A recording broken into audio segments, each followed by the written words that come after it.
হোয়াটসঅ্যাপের অনেক সেটিং আপনারা শিখে নিয়েছেন, নতুন করে শেখার হয়তো কিছু নেই, আপডেট তো এই মুহূর্তে কিছু নেই। তারপরও এমন কিছু ট্রিক্স রয়েছে যেগুলো হোয়াটসঅ্যাপের মধ্যেই রয়েছে, কিন্তু আমরা ফলো করি না। যখন ভিডিওটা দেখবেন অবশ্যই ভালো লাগলে লাইক করতে ভুলবেন না, কারণ এই ধরনের ট্রিক্স কিন্তু সচরাচর কেউ আপনাকে দেখাবে না। আর আমি সৌমেন, নতুনের ডাকে আপনাকে স্বাগত। যদি প্রথমবার চ্যানেলে এসে থাকে, চ্যানেলটি সাবস্ক্রাইব করে না থাকেন অবশ্যই সাবস্ক্রাইব করে বেল আইকন অল নোটিফিকেশনটি অন করে রাখুন। তো চলুন শুরু করি এবং দেখে নিই। হোয়াটসঅ্যাপের যেগুলো মেন সেটিং বা গুরুত্বপূর্ণ সেটিং সেগুলো তো মোটামুটি আমরা সবাই জানি। আজকে কভার করব যেগুলো আমরা ইগনোর করে যাই, ছোট ছোট পয়েন্ট, কিন্তু হেভি মারাত্মক পয়েন্ট, আপনার কিন্তু হেভি উপকারে লাগবে। দেখুন, প্রথম পয়েন্টটা ধরুন আমি আমার হোয়াটসঅ্যাপটা লক করে রেখেছি ফিঙ্গারপ্রিন্ট দিয়ে, যাতে আপনি বা যে কেউ আমার লকটা ছাড়িয়ে আর এর ভেতরে প্রবেশ করতে না পারে, আমার চ্যাটগুলো না দেখতে পারে, তাই তো? কিন্তু দেখুন, ধরুন আপনি যার জন্য এই লকটা করলেন সেই প্রিয়জন যদি কোনো কারণে কোনো একটা মেসেজ করে দেয়, তার লক থাকা সত্ত্বেও এখানে দেখুন সেটা কিন্তু শো করলো। ধরুন আপনি আর ফোনটা অন আছে বা কোনো কারণে আপনার পাশে পড়ে রয়েছে, এমন সময়ে সে কিছু একটা পাঠালেই দেখুন এখানে চলে আসলো। এবং কেউ যদি দেখে যে আপনার ফোনে কিছু একটা এসছে এবং আগ্রহ নিয়ে যদি এরকমভাবে নোটিফিকেশান বারটা টেনে দেয়, তাহলে সে কি পাঠিয়েছে না পাঠিয়েছে ইজিভাবে কিন্তু দেখে নিতে পারে। কাজেই আমরা যে কারণে ফিঙ্গারপ্রিন্ট লকটা করলাম তার কিন্তু কোনো ভ্যালু থাকলো না। তাহলে কি করব? তো এই প্রবলেম সলভ করার জন্য আপনি প্রথমত আর লকটা খুলে নেওয়ার পর দেখুন আপনি আপনার ফোনে এই যে 3 ডট পয়েন্ট রয়েছে, এখানে যাবেন, সেটিংয়ে যাবেন, অ্যাকাউন্টে যাবেন, প্রাইভেসিতে যাবেন, একদম নিচে চলে আসবেন, এখানে ফিঙ্গারপ্রিন্ট লক আছে, এটাকে খুলে নেবেন। এখানে দেখুন দুটো আমরা ভুল করি। প্রথম ভুল হচ্ছে এখানে লাস্টে যে নোটিফিকেশান অপশানটা রয়েছে এটা কিন্তু অন করে রাখি। এটা অবশ্যই অফ করে দেবেন, তাহলে আর নোটিফিকেশান আসবে না, অর্থাৎ যেভাবে দেখালাম ওইভাবে শো হবে না। দ্বিতীয়ত, অনেকে আমরা 1 মিনিট বা 30 মিনিট এরকম ভুল করে রাখি, যার ফলে কি হয়, লক হতে কিন্তু অনেকটা টাইম লাগে।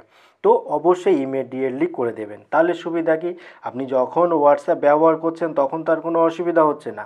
যখন হোয়াটসঅ্যাপ থেকে জাস্ট বেরিয়ে আসবেন সঙ্গে সঙ্গেই কিন্তু লক চালু হয়ে যাবে। ঠিক আছে, দ্বিতীয় সিম্পল কিন্তু ইম্পর্টেন্ট সেটিংটা শিখি। দেখুন, কখনো কখনো আমাদের এমন পরিবেশ বা পরিস্থিতি হয় যে কেউ মেসেজ করলে সেটা আমাদের পক্ষে প্রবলেম হয় বা আমরা ইগনোর করতে চাই, তার জন্য আমরা সিম্পল ব্যাপার সেই ব্যক্তিকে আর্কাইভ করে দিই। তো এক বা একাধিক মানুষকে সেই ঘটনার সাথে আর্কাইভ করে দিতে পারি, কিন্তু সমস্যা হচ্ছে যখন সেই ব্যক্তি থেকে কোনো মেসেজ আসে অটোমেটিক আর্কাইভ কিন্তু উঠে যায়। তো এই প্রবলেম সলভ করার জন্য আপনি যেটা করবেন, প্রথমত যাকে আপনি আর্কাইভড করলেন সেই আর্কাইভড ব্যক্তিকে যদি পরিপূর্ণভাবে আর্কাইভডের মধ্যে রাখতে হয়, সেক্ষেত্রে দেখুন একদম নিচে চলে আসবে, আসলে এখানে আর্কাইভড অপশানটা থাকবে, এর উপরটায় ক্লিক করবেন, ক্লিক করলে এখানে 3 ডট পয়েন্ট পাবেন, এর উপরে গেলে আর্কাইভ সেটিং পাবেন। এখানে একটা অপশান রয়েছে, সেই অপশানটা কিন্তু আপনাকে অন করে দিতে হবে। এটা অন করলে একটা অসুবিধা আছে, একটা সুবিধা আছে। সেই অসুবিধাটা কি? অসুবিধা হচ্ছে আর্কাইভটা উপরে উঠে যাবে, কিন্তু যদি সেই ব্যক্তি থেকে আপনি ডিস্টার্ব অনুভব করেন বা আপনি তাকে অ্যাভয়েড করতে চান, তাহলে এটা করে রাখতে পারেন। তাহলে কি, এরপর থেকে যখন সে কোনো মেসেজ পাঠাবে এখানে কিন্তু শো করবে না। দেখুন, এখানে যতই মেসেজ পাঠাক শো করবে না। এতে কি হবে, আপনারা ডিস্টার্ব কিন্তু হবে না। যদি কখনো মনে হয় যে কি লিখেছে না লিখেছে দেখব, সেক্ষেত্রে আর্কাইভটের এখানে ক্লিক করলে কিন্তু কতগুলো এসএমএস পাঠিয়েছে সে আপনি ইজিভাবে দেখতে পারবেন। তবে হ্যাঁ, আপনি যদি মনে করেন যে তাকে আর আর্কাইভটা রাখবেন না, সেক্ষেত্রে এর উপরে সিম্পলভাবে ক্লিক করবেন, এক জায়গায় ক্লিক করলেই কিন্তু আনআর্কাইভড হয়ে যাবে। তারপরে আবার সেই যে জায়গায় ছিল সেই জায়গায় চলে আসবে, কোনো ব্যাপার না। এবারে দেখুন, ধরুন আপনার কোনো একটা ইম্পর্টেন্ট ব্যক্তি যার সাথে আপনি চ্যাট করা খুব পছন্দ করেন, এবং আমরা সাধারণত জানি যে যখন অন্য অন্য গ্রুপ বা কোনো পার্সোনাল নাম্বার থেকে চ্যাট হতে থাকে, তখন আস্তে আস্তে যেগুলোই চ্যাট হচ্ছে না সেগুলোর নিচে নিচে চলে যায়। কিন্তু আপনি যদি চান যে আপনার সেই ব্যক্তি যাকে আপনি সবথেকে বেশি প্রাধান্য দেন সে সব সময় থাকবে উপরে, তো সেক্ষেত্রে আপনি কি করতে পারেন, যে ব্যক্তিকে আপনি সেই প্রাধান্য দিতে চান সেই চ্যাটের উপরে জাস্ট একটু চেপে রাখবেন। এখানে দেখুন একটা পিন অপশান আছে, এই পিন করে দিলে এইটা কিন্তু পিন হয়ে যাবে, যার ফলে কি হবে, আর যতই এসএমএস আসুক না কেন এই নাম্বারটা কিন্তু আর টপে থেকে যাবে। অনেক সময় দেখা যায় যে আমাদের অনেক ছবি ভিডিও পাঠাচ্ছে আমার বন্ধু বান্ধবরা, কিন্তু আমরা সেটা গ্যালারিতে পাচ্ছি না। তার কারণ কি? তার কারণ একটাই, আমরা সেই সেটিংটা করে রাখি না। তো সেই সেটিংটা কিভাবে করতে হবে? যে চ্যাটের ভিডিও ছবি আপনি গ্যালারিতে নিতে চান সেই চ্যাটটা ওপেন করে নেবেন। ওপেন করার পর এখানে দেখুন আর যে নাম আছে সেই নামের উপরে ক্লিক করে দেবেন। ক্লিক করার পর এখানে দেখুন মিডিয়া ভিজিবিলিটি রয়েছে, এর উপরটায় ক্লিক করবেন। ক্লিক করলে এখানে তিনটা অপশান থাকে, বাই ডিফল্ট কিন্তু নো করা থাকে। নো করা থাকলে কিন্তু এই কাজটা আপনার হবে না, অর্থাৎ আপনার গ্যালারিতে যাবে না, এখানে জমে থাকবে। আপনি যদি চান যে এখানেও থাকুক আবার আপনার গ্যালারি থেকেও চলে যাক, সেক্ষেত্রে আপনি মিডিয়া ভিজিবিলিটিতে আসবেন, সেখানে ইয়েস করে ওকে করে দেবেন। তাহলে কি হবে? এখানেও যেমন থাকবে আপনার গ্যালারিতেও তেমনি ছবিটা চলে যাবে।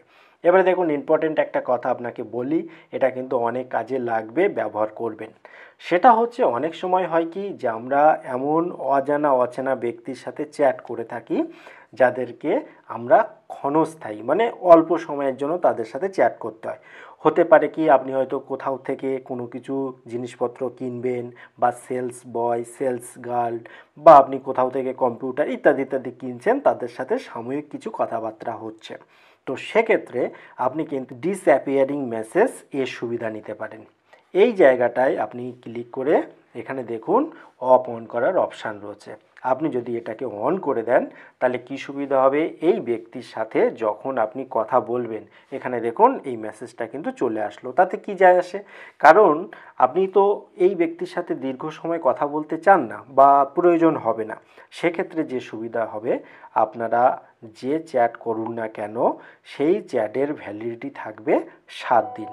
অর্থাৎ আপনাদের প্রয়োজন ফুরিয়ে যাওয়ার সাথে সাথে এই যে মেসেজগুলো আপনি করলেন সেগুলো অটোমেটিক ভ্যানিশ হয়ে যাবে। তাতে কি আপনার প্রাইভেসি রক্ষা পাবে, এবং কি দরকার আছে বাইরের কোনো ব্যক্তিকে আপনার চ্যাটগুলো সংরক্ষণ করে রাখার কোনো দরকার নেই।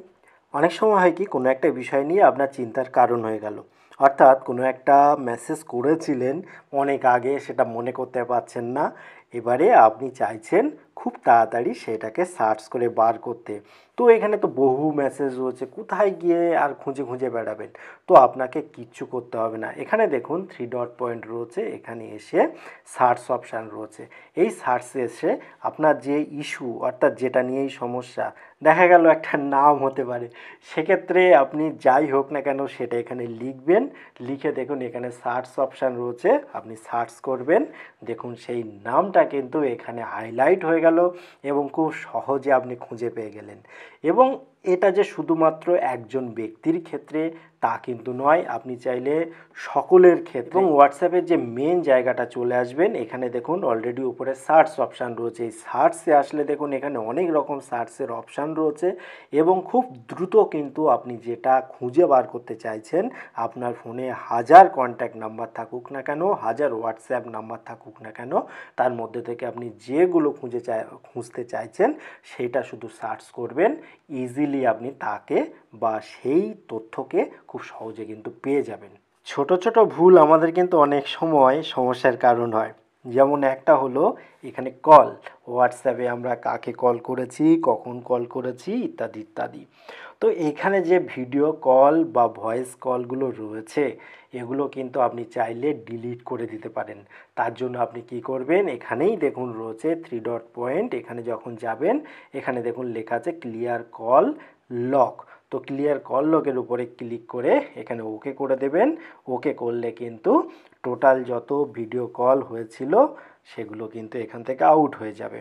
এগুলো খুব ছোট পয়েন্ট হলেও অনেক ক্ষেত্রেই কিন্তু কার্যকারী পয়েন্ট। আর একটা পয়েন্ট দেখুন, এখানে যখন আমরা 3 ডট পয়েন্টে যাই, যাওয়ার পর সেটিংয়ে যাই, এখানে দেখুন একটা কিউআর কোড থাকে না। এবার এই কিউআর কোডের ব্যবহার কিন্তু অনেকে অন্য অন্য রকমভাবে করে থাকে। অর্থাৎ আপনি হয়তো কোনো কারণে ফোনটা রেখেছেন, আপনার বন্ধুবান্ধব একটু কায়দা করে আপনার কিউআর কোডটা স্ক্যান করে নিল। তো সেক্ষেত্রে আপনি কিন্তু মাঝে মাঝে এই যে আপনার যে মানে নিজস্ব কিউআর কোড, এটা কিন্তু চেঞ্জ করতে পারেন, অর্থাৎ পাল্টে পাল্টে নিতে পারেন। যার ফলে কি ওই যে কিউআর কোডটা সে নিয়েছে তার ব্যবহার একবারের বেশি আর দ্বিতীয়বার করতে পারবে না, কারণ সেটা ইনভ্যালিড হয়ে যাবে। তার জন্য আপনি কি করবেন, এখানে যে 3 ডট পয়েন্ট রয়েছে এখানে যাবেন, যাওয়ার পর দেখুন এখানে লেখা আছে রিসেট কিউআর কোড, এই রিসেট কিউআর কোডের সঙ্গে সঙ্গে এখানে দেখবেন একটা পপ আপ আসবে, রিসেট করে দেবেন। দেখুন এখানে কিন্তু চেঞ্জ হয়ে গেল, ওকে করে দেবেন। আবার একবার দেখাচ্ছি, ভালোভাবে কিউআর কোডটা ফলো করুন এবং আমি যখন চেঞ্জ করব তারপরে দেখুন এটা কিন্তু কেমন চেঞ্জ হয়ে যাবে।